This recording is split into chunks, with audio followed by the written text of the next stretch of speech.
नमस्कार मित्रों, गायत्री कॉलेज सांचौर की ऑनलाइन क्लास में आप सभी का स्वागत है। प्यारे विद्यार्थियों, आज हम धर्म सुधार आंदोलन के बारे में पढ़ेंगे। तो देखिए, धर्म सुधार आंदोलन जो यूरोप में हुआ था, उस धर्म सुधार आंदोलन का अर्थ व कैथोलिक चर्च के बारे में हमने जानकारी प्राप्त की थी। अब धर्म सुधार आंदोलन के कारणों का अध्ययन करेंगे। तो देखिए, धर्म सुधार के आंदोलन में पहला कारण है पुनर्जागरण का प्रभाव। पुनर्जागरण का प्रभाव। पुनर्जागरण के कारण संपूर्ण यूरोप में लोगों में स्वतंत्र चिंतन, बौद्धिक जागृति, तर्क, वितर्क और विज्ञान के साथ सोचने समझने का भाव पैदा हुआ था। पुनर्जागरण में बौद्धिक जागृति, चिंतन मनन पर ध्यान दिया जाने लगा और इससे जो पोप व पादरी धर्म के नाम पर ठगी कर रहे थे, उस ठगी से मुक्त होने के लिए मनुष्य ने, यूरोप के जनमानस ने आवाज उठानी शुरू कर दी। शुरुआत में जब धर्म सुधार के लिए आवाज उठाई गई, तो उन धर्म सुधारकों पर कैथोलिक चर्च द्वारा ज्यादतियाँ की गई। लेकिन धीरे धीरे पुनर्जागरण के कारण पूरे यूरोप में लोगों में एक नई जागृति उत्पन्न हो गई थी। बौद्धिक पुनर्जागरण के कारण धर्म में जो अंधविश्वासी बंधनों की जकड़ थी, आंख बंद कर लोग धर्म के बंधनों को मान लेते थे। सही है या गलत है, उचित है या अनुचित है, इसका जो ध्यान नहीं देते थे, अब उन्होंने एक स्वतंत्र चिंतन के साथ अंधविश्वासों से मुंह मोड़ दिया, जिसके परिणाम स्वरूप धर्म को सही रूप में समझने में सफल हुए। इसी तरह पुनर्जागरण के दौरान यूरोप के बौद्धिक वर्ग, शासकीय वर्ग, सामान्य वर्ग आदि ने चर्च के नवीन धार्मिक महत्वों पर प्रकाश डालना शुरू कर दिया। पुनर्जागरण के दौरान जो यूनानी एवं लैटिन भाषा में कई पुस्तकें छपी, बाइबल का स्थानीय भाषाओं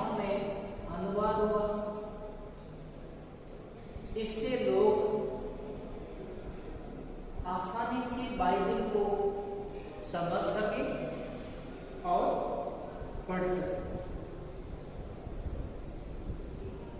तो इस तरह पुनर्जागरण ने लोगों में एक नई विचारधारा उत्पन्न की और उसी के कारण यूरोप में धर्म सुधार आंदोलन शुरू हुए थे। दूसरा है चर्च की आंतरिक कमजोरियां। चर्च में अलग अलग गुट बन गए थे। बिशप के बारे में भी अलग अलग मत थे और इन अलग अलग मतों में मतभेद उत्पन्न हो गया था। कई बिशप को प्रथम के पक्ष में तो कई बिशप को द्वितीय के पक्ष में हो गए थे। जब 1378 ईस्वी में पोप ग्रेगरी की मृत्यु हुई और मृत्यु के बाद नए पोप को लेकर विवाद खड़ा हो गया। पोप का चयन उस समय में चर्च के कुछ वरिष्ठ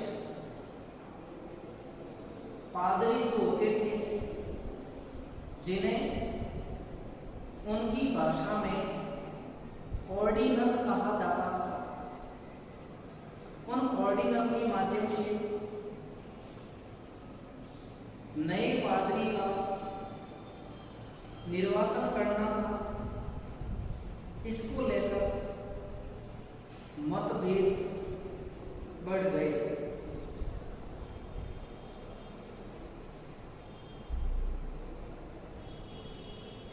ऑर्डिनलों ने उबरन षष्ठ को पोप चुना, लेकिन उबरन षष्ठ क्रूर था, अत्याचारी था।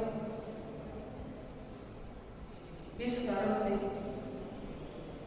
उनके बीच में आपसी फूट पैदा हो गई। अब जो ऑर्डिनल रोम से भागकर नेपल्स में गए थे, उन्होंने क्लीमेंट सप्तम को नया पोप चुना था। क्लीमेंट सप्तम और रोम में उबरन षष्ठ दो पोप की सत्ता शुरू हो गई थी। इस मतभेद के कारण यूरोप दो खेमों में बंट गया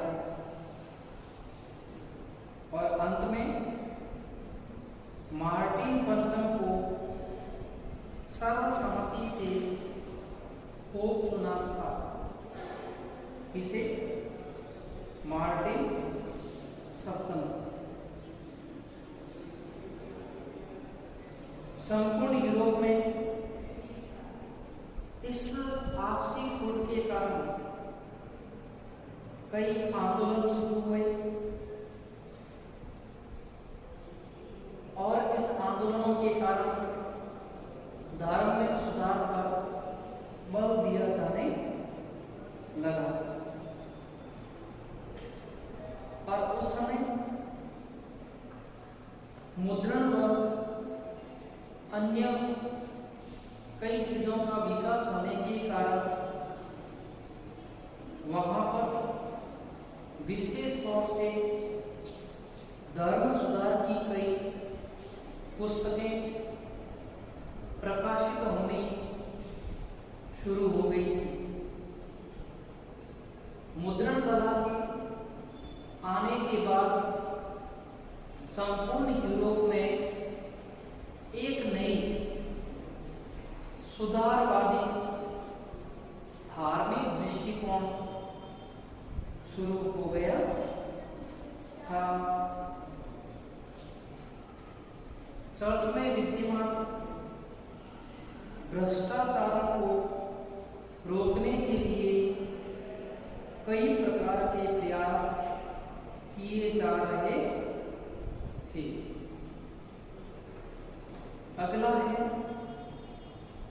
धर्म सुधार आंदोलन का राजनीतिक कारण। देखिए, उस समय कैथोलिक चर्च के पोप को अत्यधिक सुविधाएं प्रदान की हुई थी, अत्यधिक अधिकार थे। यहाँ तक कि यूरोप में किसी राजा की नियुक्ति, राज्याभिषेक या पदच्युति आदि का अधिकार भी पोप के पास था।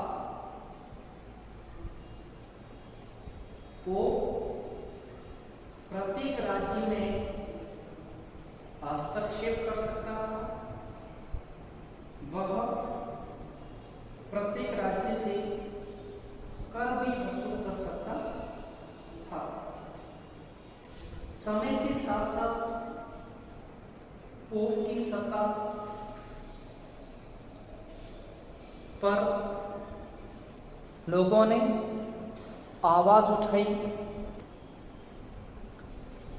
समय के साथ साथ यूरोप में नए विचारक,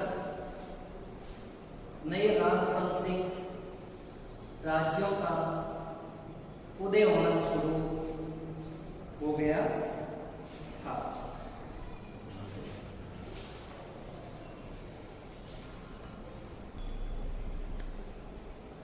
तो इस तरह यूरोप में कई नवीन जो राजतंत्रात्मक राज्यों का उदय हुआ, उन राज्यों ने एक नए तरीके से पोप की सत्ता को चुनौती दे दी। ऐसे निरंकुश राज्य जो पोप के नियंत्रण में रहना पसंद नहीं करते थे, उन्होंने पोप की सत्ता को चुनौती है वो दे डाली, क्योंकि राज्यों के शासक समझ गए कि पोप की निरंकुश सत्ता उनके लिए घातक हो सकती है। और इस तरह जब चर्च के पादरी वो भ्रष्टाचारी हो गए, वे चर्च की जो आय थी उसका स्वयं पर अत्यधिक खर्च करने लगे, तो इन राजाओं की सहानुभूति पोप से हट गई और जनता की सहानुभूति इन राजाओं को प्राप्त हो गई। इन राजाओं को पोप के द्वारा दिया गया न्याय भी स्वीकार्य नहीं था, क्योंकि न्यायालय पोप के आदेश भी भ्रष्टाचार के आधार पर देखे जाते थे।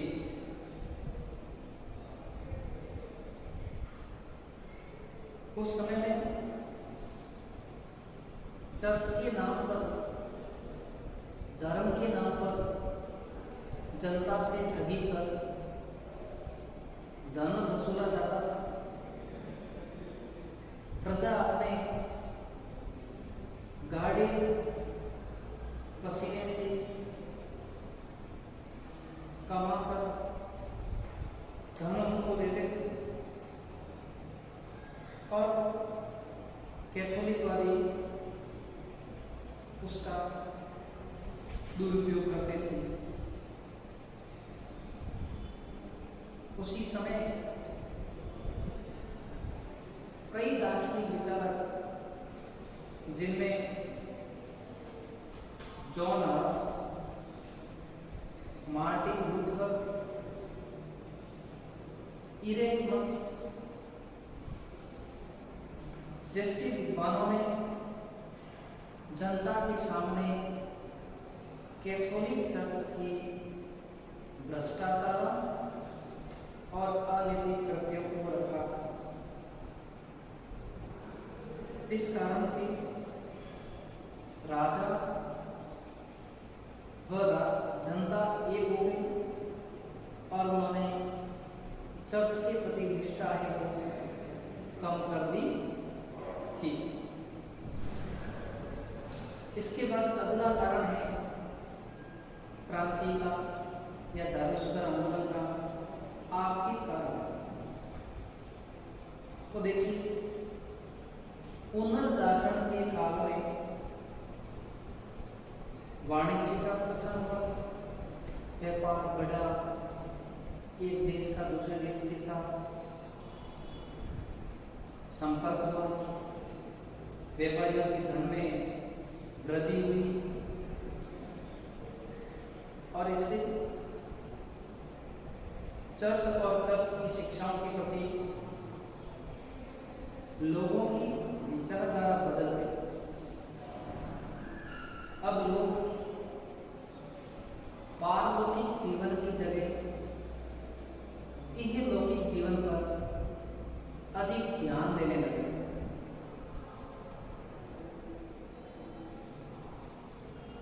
व्यापारी अपनी दूर दराज की यात्रा, कष्टपूर्ण जीवन बीता कर भी अपनी आय का एक बड़ा भाग चर्च को देते थे, लेकिन चर्च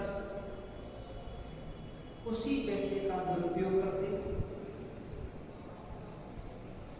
और इससे व्यापारियों में भी नाराजगी बढ़नी शुरू हो गई थी। शासक लोग अब जानबूझकर व्यापारियों की मदद करते थे, क्योंकि शासकों का मानना था कि व्यापारी, किसान व शासक एक होकर कोप के कुचक्र से मुक्त हो सकते हैं। इस कारण व्यापारियों के द्वारा चर्च का विरोध किया जाने लगा और चर्च हैं वे कर्ज देने और सूद पर कर्ज देने के विरुद्ध थी, लेकिन व्यापार विनिमय के लिए कर देना और कर लेना आवश्यक। ये तमाम तथ्य लोगों को खटकने लगे और इसके कारण से उनमें एक नई जागृति का विकास होना शुरू हो गया। इस तरह पूरे यूरोप में धार्मिक सुधार आंदोलन की लहर चल पड़ी। मार्टिन लूथर द्वारा जो पाप विमोचन पत्र, अर्थात किसी के द्वारा कोई पाप होने पर उसके बाद वह पाप विमोचन पत्रों के माध्यम से अपने पाप का प्रायश्चित कर सकते थे, ऐसी भ्रांतियों को तोड़ना शुरू कर दिया। Thank you.